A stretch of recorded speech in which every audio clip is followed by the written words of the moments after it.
कुछ प्राप्त हो रहा है क्या? जो हम चाह कर रहे हैं वो सब कुछ तो नहीं प्राप्त हो रहा। जो हमारे प्रारब्ध में है वो हमें मिल जाएगा। चाह करने से क्या होता है? प्रारब्ध में भगवत प्राप्ति नहीं है, इसकी चाह करो, भजन की चाह करो, धर्म की चाह करो, सत्य की चाह करो, सत्य के राह पे चलने की चाह करो, तो भौतिक सुख तो अपने आप मिल जाएंगे। सुविधाएं तो तुम्हारे को प्रारब्ध अनुसार मिल जाएंगी, लेकिन भगवान प्रारब्ध अनुसार नहीं मिलेंगे। जैसे कोई दुख की चाह नहीं करता ना, फिर भी दुख मिलता है ना, ऐसे तुम सुख की चाह ना करो तो भी तुम्हें सुख मिलेगा। केवल अपने कर्म को करते रहो, जो तुम्हारा कर्तव्य है, कर्म है, उस कर्म को करते रहो। चाह हमारे हृदय को जलाती है, चाह भगवान से विमुख कर देती है। जाहि न चाहे कवहु कछु, तुम सन सहज सने, बसो निरंतर तासुर सो राउर निज के।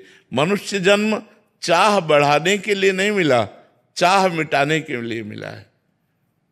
एक आदमी शांति से बैठा हुआ गंगा जी के ऐसे तरंगों को देख रहा था। उसका दोस्त आया, ए बैठे क्या करते हो? बोले क्यों? अरे कोले कुछ करो। तो बोले कुछ करने से क्या होगा? बोले धन मिलेगा। धन से क्या होगा? बोले भोग मिलेंगे। बोले भोग मिलेगा फिर क्या होगा? बोले शांति से बैठेंगे। तो बोले बैठे थे यहाँ शांति से। इतना चक्र चाह में आदमी परेशान है। चाहिए सबको शांति, लेकिन चाह के बाद, और जब तक चाह है तब तक शांति कहाँ है?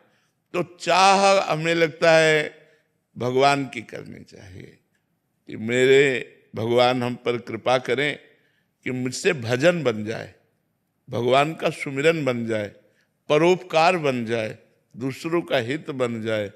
ऐसी चाह करो। हम आपसे सत्य कहते हैं, बिना चाहे सब कुछ अपने आप आ जाएगा। अगर भाग्य में लिखा है ना, तो बिना चाहे अपने आप आ जाएगा। हम देख रहे हैं ना, वो देख रहे हैं, हमारी इच्छा नहीं है, बिल्कुल नहीं। हमारी इच्छा जो है वो भगवान जानते हैं हमारी इच्छा क्या है। तो जब तक हमारे अंदर चाह है तब तक हमें जन्म जन्मांतर भटकना पड़ेगा। अगर हम चाह मिटा दे तो अपने आप सारे सुख आ जाएंगे। ये भी बात समझ लो। अचाह पुरुष के पास सारे सुख अपने आप आ जाते हैं। अब उसकी चाह नहीं रही तो उनका महत्व नहीं रहता। चाह में महत्व है। तो हम अगर जो चाहें करते हैं वो हमको फंसाती चली जाती है, एक चाह के बाद दूसरी चाह। चाह कभी किसी की पूर्ति नहीं हुई, आज तक किसी की पूर्ति नहीं हुई। एक चाह पूर्ति होती, दो चाहें खड़ी हो जाती, दो को पूरा करो, चार खड़ी हो गई। देखो चाह का क्रम ऐसा है। एक लड़का स्कूल जाता था पैदल, उसका बाप धनी था। तो एक दिन विद्यार्थी साइकिल से, उसने देखा ये तो बड़ी सुविधाजनक है, पैदल चलने में तो स्कूल तक पहुंचने में थक जाते हैं, साइकिल ये तो पैर मारो आराम से चलते जाओ। उसने कहा कि पिताजी मुझे साइकिल चाहिए। एक साइकिल खरीदी। कुछ दिन साइकिल से चला, देखा बगल से मोटरसाइकिल, पैर भी नहीं चलाना, बस हाथ से इशारा करो भाग रही है, और साइकिल पीछे छूट गई और वो आगे निकल गया मोटरसाइकिल वाला। ये यार पापा हम साइकिल से नहीं चलेंगे, हमें मोटरसाइकिल चाहिए। वो धनी आदमी था, मोटरसाइकिल खरीदी। कुछ दिन मोटरसाइकिल से चला, पानी गिर रहा था तो देखा बंद शीशे की कार बगल से एकदम। अरे बोले ये तो बहुत यार। गया और कहा पापा मोटरसाइकिल से नहीं चलूंगा, कार से चलूंगा।